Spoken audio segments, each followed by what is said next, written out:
Welcome, Calc students, to the third part of our 2.4 lesson, where we're looking now at the more complicated chain rule problems. And what makes them more complicated is not the chain rule itself. It's the same as it was in parts 1 and 2, but it's more the simplifying that we have to do after taking the chain rule.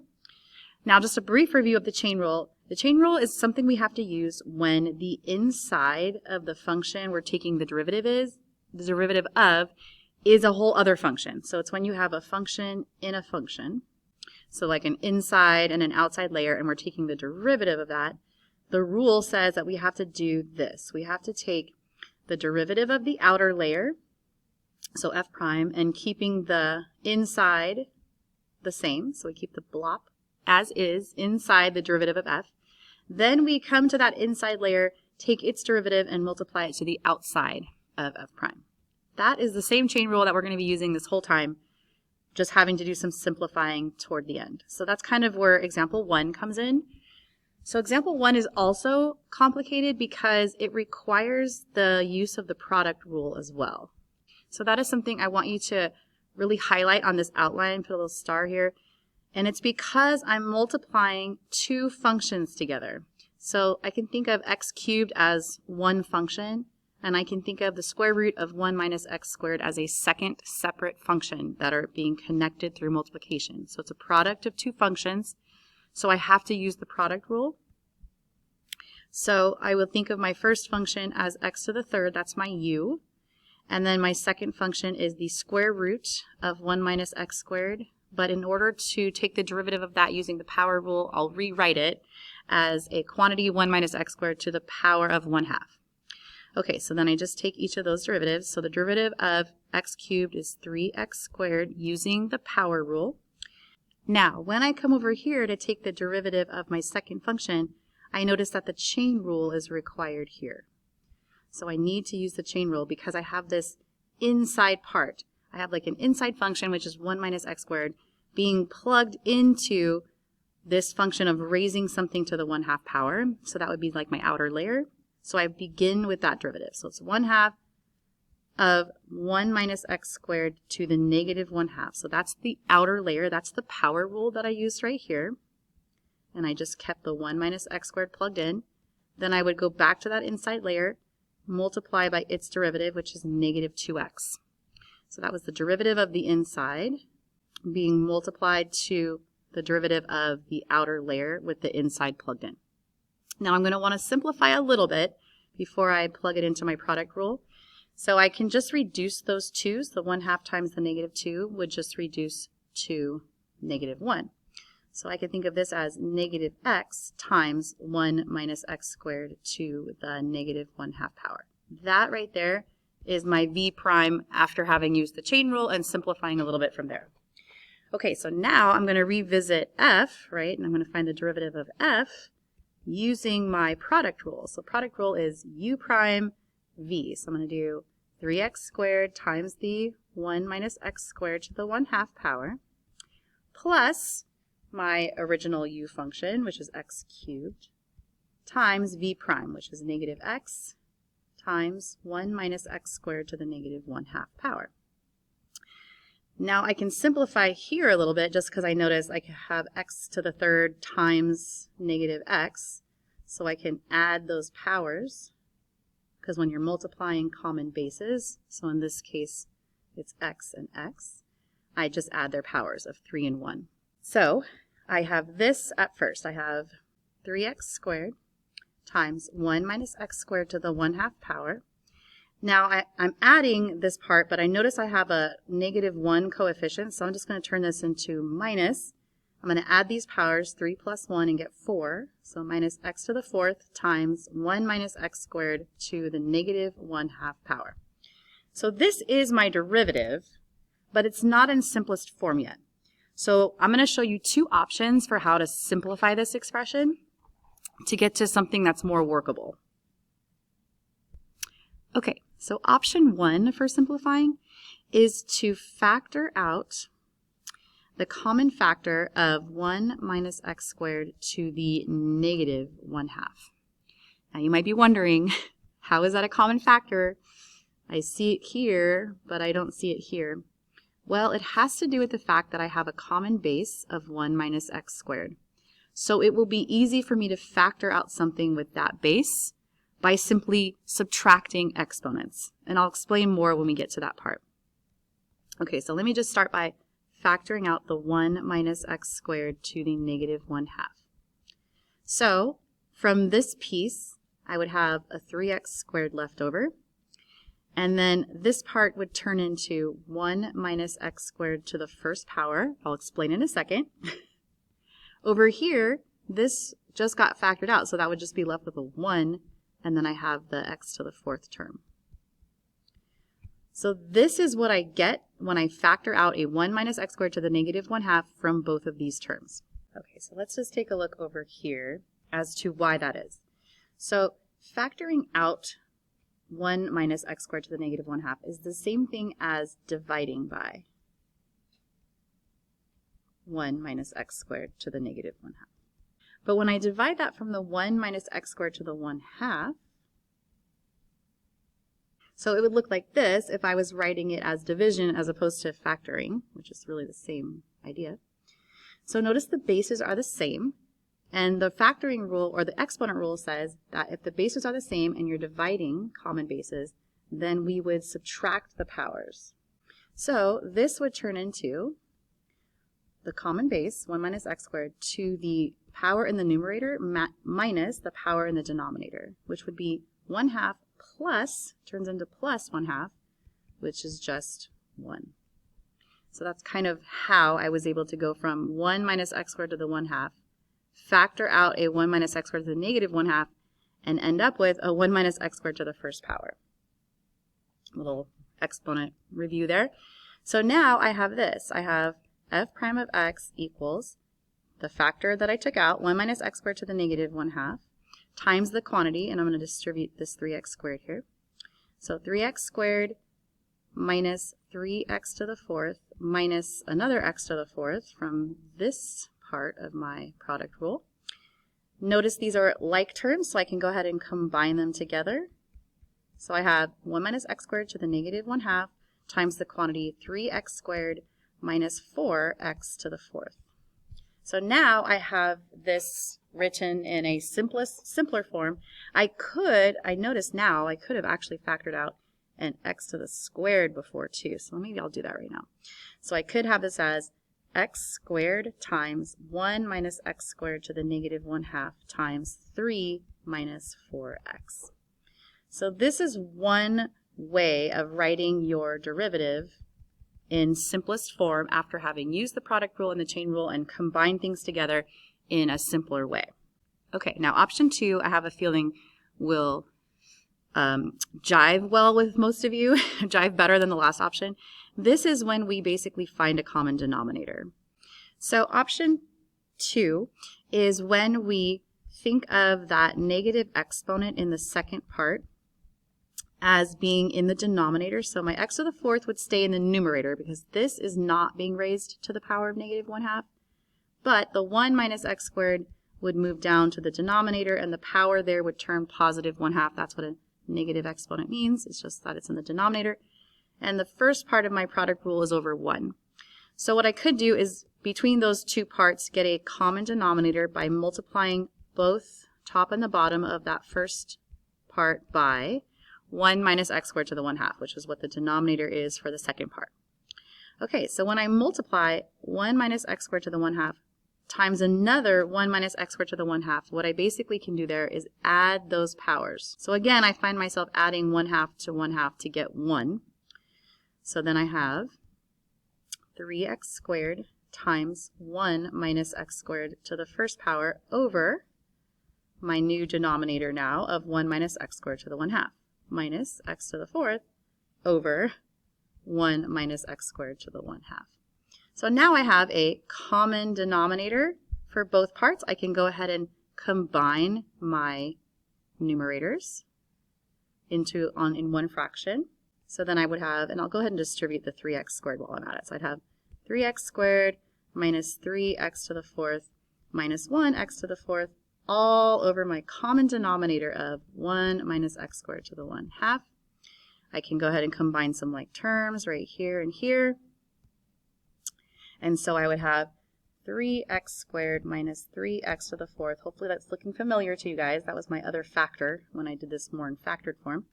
And all of that is being divided by 1 minus x squared to the 1/2 power. So again, this is another option for writing your derivative in simplest form. If you wanted to, you could factor out an, oh sorry, this would be a 4. My bad. 3 and 1. But I could factor out an x squared there and have a 3 minus 4x, sorry, all over 1 minus x squared to the 1/2 power. So this is fine. You don't have to factor out the x squared. And same in option 1 either. So one option was to factor out the 1 minus x squared to the negative 1/2.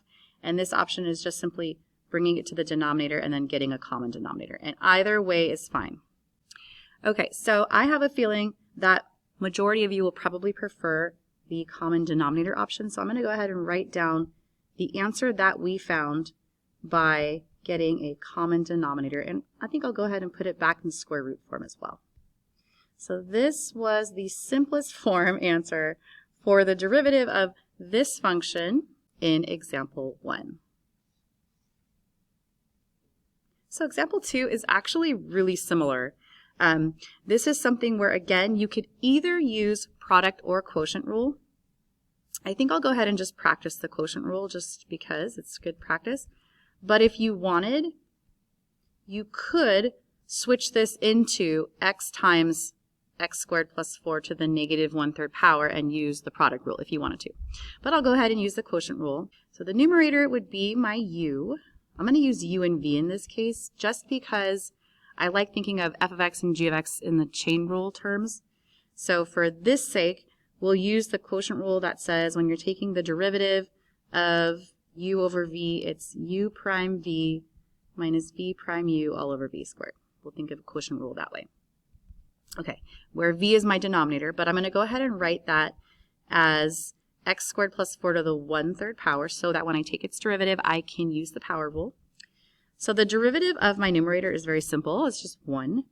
The derivative of the denominator, that's the one that's going to require the chain rule. So that's why this is in section 2.4.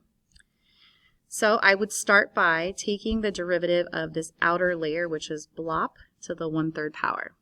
So that's just a power rule. So 1/3 times blop to the negative 1/3, or to the negative 2/3 power. Sorry, because I'm subtracting 1 from a third, I get negative 2/3.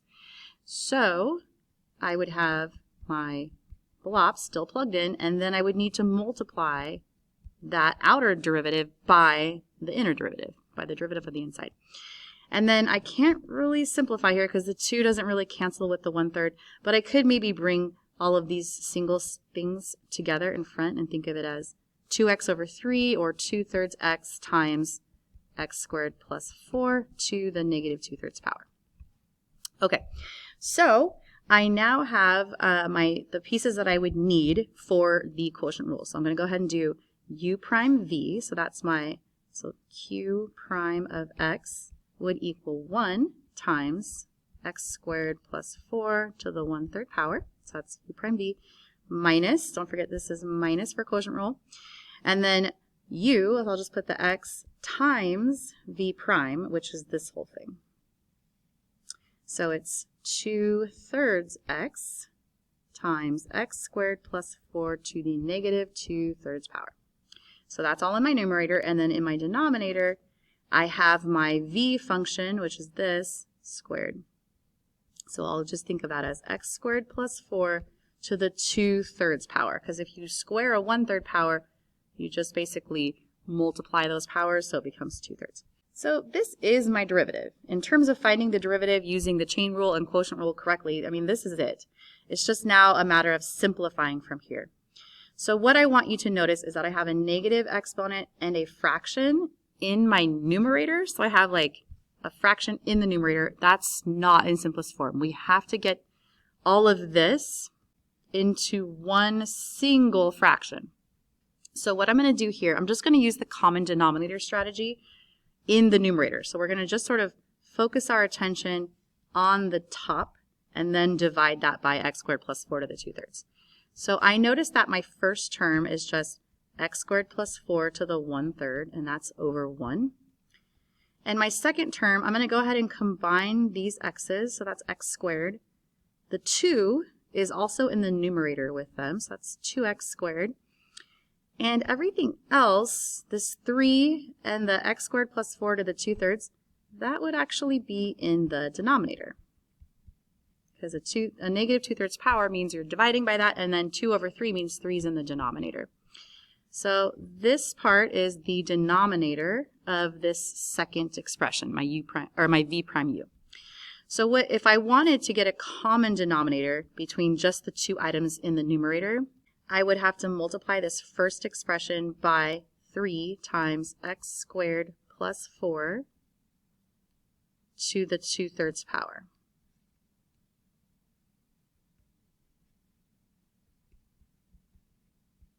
And then that way, both of these expressions would share a 3x squared plus 4 to the 2/3 power in their denominator. Okay, so then when I multiply x squared plus 4 to the 2/3 power with x squared plus 4 to the 1/3 power, the way that you do that multiplication is by adding the exponents. So those are going to add, and so I would get 3 times x squared plus 4 to the first power, because 2/3 plus 1/3 is 1. And then now I can just go ahead and put this all over a common denominator in the numerator, because now my common denominator in the numerator is 3 times x squared plus 4 to the 2/3. I know that this is all over x squared plus 4 to the 2/3, but I'm going to come back to that in a moment. So here I can distribute my 3x squared, or my 3 to the x squared plus 4, and I get 3x squared plus 12 minus 2x squared. All of that is divided by my common denominator of 3 times x squared plus 4 to the 2/3. Now I notice I have like terms, 3x squared and negative 2x squared. So I can combine those. 3 minus 2 would just be x squared plus 12 over my common denominator. Okay, so this is my numerator of my original derivative. So this numerator right here simplified into this fraction, but this is all being divided by u squared. This is all being divided by x squared plus 4 to the 2/3 power. I can think of this division as multiplying by the reciprocal of the denominator. So this is equal to x squared plus 12 over 3 times the quantity x squared plus 4 to the 2/3 times the reciprocal of x squared plus 4 to the 2/3, which would be 1 over x squared plus 4 to the 2/3. Now, the way we do this multiplication here is by adding these powers, because the bases match. So we're just going to add 2/3 and 2/3 to get 4/3. Okay, so now I have x squared plus 12 in the numerator all over 3 times the quantity x squared plus 4 to the power of 4 over 3, and this would be my final derivative in simplest form. So first, just a quick recap. We had to recognize that I needed the quotient rule. So we began by understanding the numerator as x, denominator as x squared plus 4 to the 1/3. We then took the derivative of the numerator, which is 1, used the chain rule to find the derivative of the denominator, so 1/3 times x squared plus 4 to the negative 2/3 times the derivative of x squared plus 4, which was 2x. Simplified that a little bit. Plugged those parts into the quotient rule, so derivative of the top times the bottom minus derivative of the bottom, which was all of this, times the top, all over the bottom squared, which became to the 2/3 power. Okay, but that was ugly, and we had to simplify it a little bit. So we made a common denominator in the numerator, which had to be 3x squared plus 4 to the 2/3. We made that the common denominator in our numerator, and we got here. We were able to simplify that a little bit to get here. X squared plus 12 all over 3x squared plus 4 to the 2/3. That was my numerator of my derivative divided by the bottom squared, which was the denominator of my quotient rule. So then I remembered that dividing a fraction, dividing by something means you multiply by the reciprocal. So we flipped this over and multiplied and then added powers and got here. So this is my final answer for derivative of q in simplest form. So we're going to switch gears a little bit here in example 3. And this example is not so much about simplifying as it is about knowing that sometimes we have to use the chain rule more than once. So sometimes when we're peeling off layers, there's more than just one outer layer. So we have to work our way from the outside in, and each time we multiply by the derivative of the inside.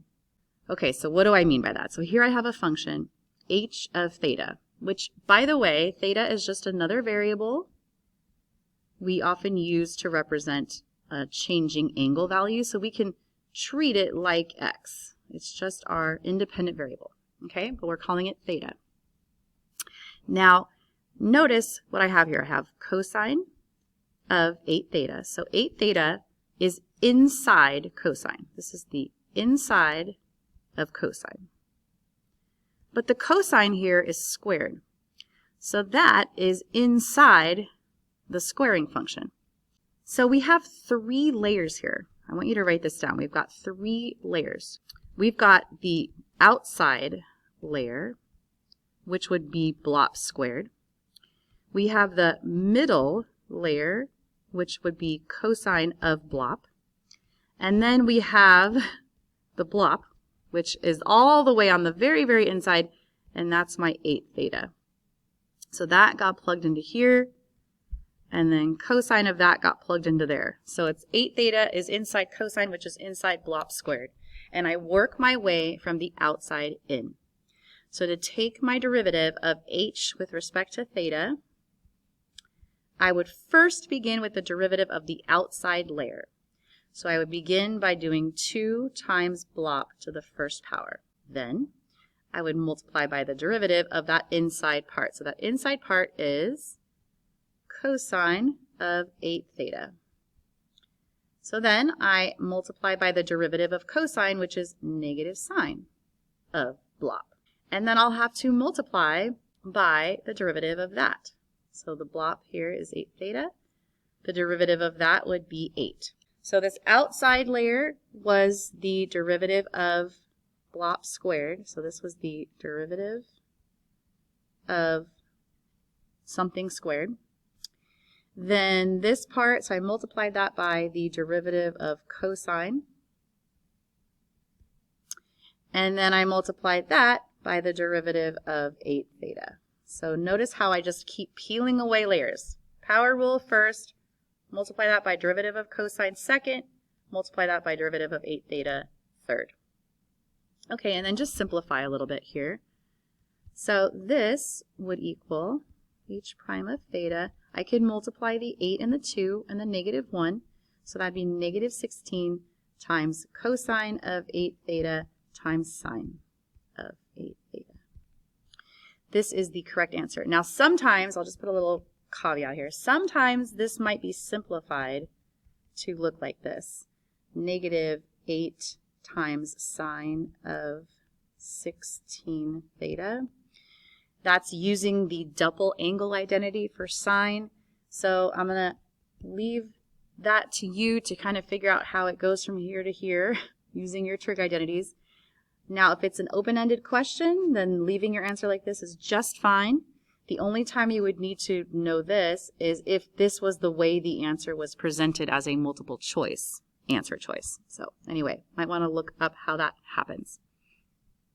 So I'm going to wrap up my last example with taking the derivative of a logarithmic function, but where I would simplify the log expression using properties of logs first before trying to take the derivative of this. Because right now, this would be a super messy chain rule, quotient rule. Oh, it would just be so ugly. So if we simplify with properties of logs first, that will make life easier in this question. So it's still a challenging one, no doubt about it, but we can make it slightly less challenging by simplifying it first. So the first thing I want you to notice is this fraction. So we're going to use the property of logs that says if you're dividing 2 items inside the log, that would be the same thing as taking the log of the numerator separately, denominator separately, and subtracting them. So we're going to start by just rewriting h of x to be the natural log of x times x squared plus 1 squared minus the natural log of the square root of 2x cubed minus 1. So that's kind of breaking that down. The next thing I notice is this multiplication. So here I could use the product property of logs. That one says if you have two things being multiplied to each other inside a log, you can take the log of each item separately and add them together.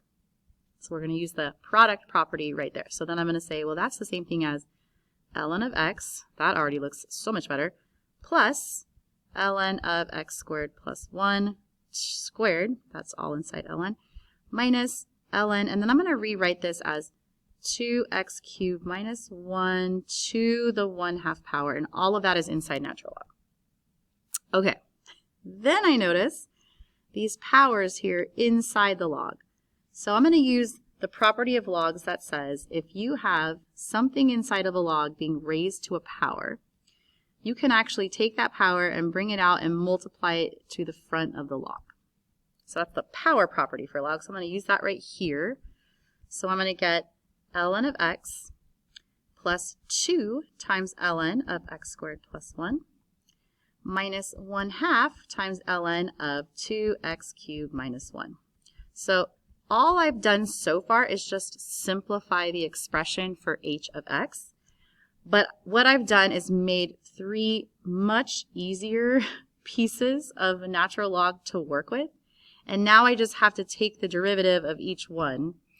I will need to use the chain rule on this one and this one, but, or in the constant multiple rule, right? Just constant multiple rule. But that's, I think, better than having to use the chain rule and product rule and quotient rule.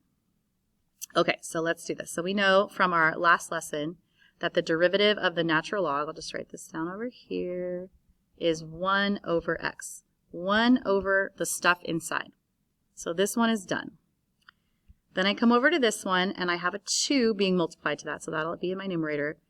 I'm going to divide that by the inside, so the derivative of natural log is 1 over whatever's inside.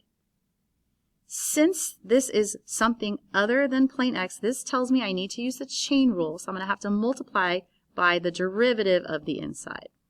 And since I'm dealing with fractions, I'm going to put over 1 just to keep it clear what's on the top and what's on the bottom.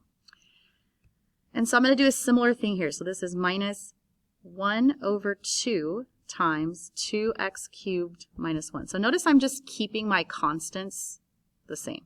That's the constant multiple rule. You just carry them down into your derivative. So that's why there's a 2 here and a 1 over 2 here. The derivative of the natural log part just says you do 1 over the stuff inside the natural log. So I just take all of that and that becomes my denominator. And then the chain rule says, well, you're going to have to multiply by the derivative of that, which is going to be 6x squared. I'm just going to put that over 1 again, just to keep clear what's on top and what's on the bottom. So that all becomes 1 over x plus, and then if I multiply these together, 2 times 2x, I'd have 4x over x squared plus 1. And then if I, let's see, I'm going to go ahead and cross cancel. So the 2 can divide into the 6 to make a 3. And then I can multiply that to the numerator, so that would be minus 3x squared all over 2x cubed minus 1. And I'm going to leave the answer in that form instead of trying to get a common denominator, because then that would honestly complicate it, I feel like, more. So this would be my derivative for this complicated log expression back here at the beginning of example 4. So this was my expression. Simplified it using properties of log. So first we use the quotient property here, we use the product property and the power property just to break this down into 3 easier to derive log functions. And so we ended up with these 3 parts, which was just the derivative of each log function, and just kind of kept it as a sum and difference answer. Okay, so you've seen some pretty challenging problems. I have some here that I would like you to spend some time practicing on before I see you in class. I'm going to provide the answers to these, but I want you to pause your video here and try them first.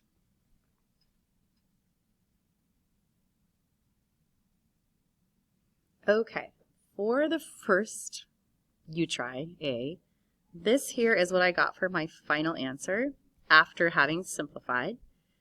I went ahead and used the quotient rule on this one. My numerator was 2x, v, my denominator, was x minus 1 to the third. U prime was 2, and v prime, I had to use the chain rule. So I did the power rule to the x minus 1, and then I multiplied by the derivative of x minus 1, which was 1. Then I plugged all of those things into the quotient rule, which is u prime v minus v prime u. I kind of simplified the 3 and the 2 there, multiplied to get 6x, and then quantity x minus 1 squared. And then I squared the denominator. Then I factored out the common factor of x minus 1 squared. So that's kind of like dividing it out. So then this 3 right here, when I took out x minus 1 squared, that 3 became a 1. This 3 minus 2 is 1. And then I was able to distribute the 2, so that's 2x minus 2. Whoops, this should be a 2. Let me fix that. Now that's my answer for number part A. But I would distribute the 2 and get 2x minus 2 minus 6x, so that's how I got the negative 4x. And then I noticed I had 2 common factors of x minus 1 between numerator and denominator, so I just reduced those as well. So got this answer for the first U-try. For the second U-try, this here was what I got for my final answer, x minus 2 all over x minus 1 to the 3/2. I did a very similar process here. The numerator was my u, and then my denominator was x minus 1 to the 1/2. U prime was 2, v prime was, I did a power rule here, 1/2 times x minus 1 to the negative 1/2 times derivative of x minus 1, which is 1.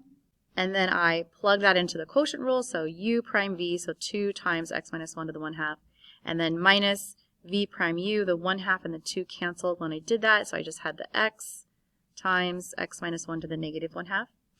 And then I went the common denominator route with this one in the numerator, so I multiplied this part here by x minus 1 to the 1/2 to the top and bottom, which made this power turn into a 1. And then I could distribute the 2 again, so then I had 2x minus 2 and then minus 1x in the numerator, which just became x minus 2 in the numerator of the numerator divided by x minus 1 to the 1/2 in the numerator, and then all of that was divided by the square root of x minus 1 squared, or x minus 1. So then I multiplied by the reciprocal of the denominator and ended up with x minus 1 to the 3/2, because x minus 1 to the first, you can think of that as x minus 1 to the 2/2. Add that to 1/2, you get 3/2. So then this was my final answer for example, or the second U-try.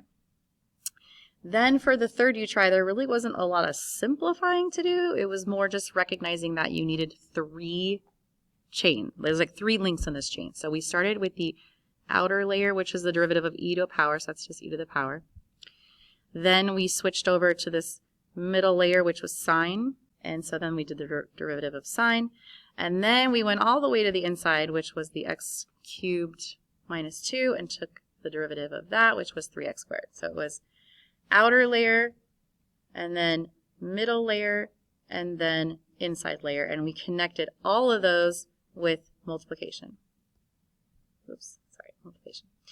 And then all I really did after that was just, let me get this out of the way so you can actually see, was just kind of put the 3x squared and the cosine part in front, because usually we write our exponential parts of an equation last just because it has the exponent and it just looks weird when there's something to the right of it. So that's all I did, was just rearrange the multiplication, but I didn't combine anything. This would be my final answer for this derivative. So as you probably are feeling, that was pretty challenging. We're going to work on some practice on this in class next. And I'm there to help, and I'll see you there. Bye.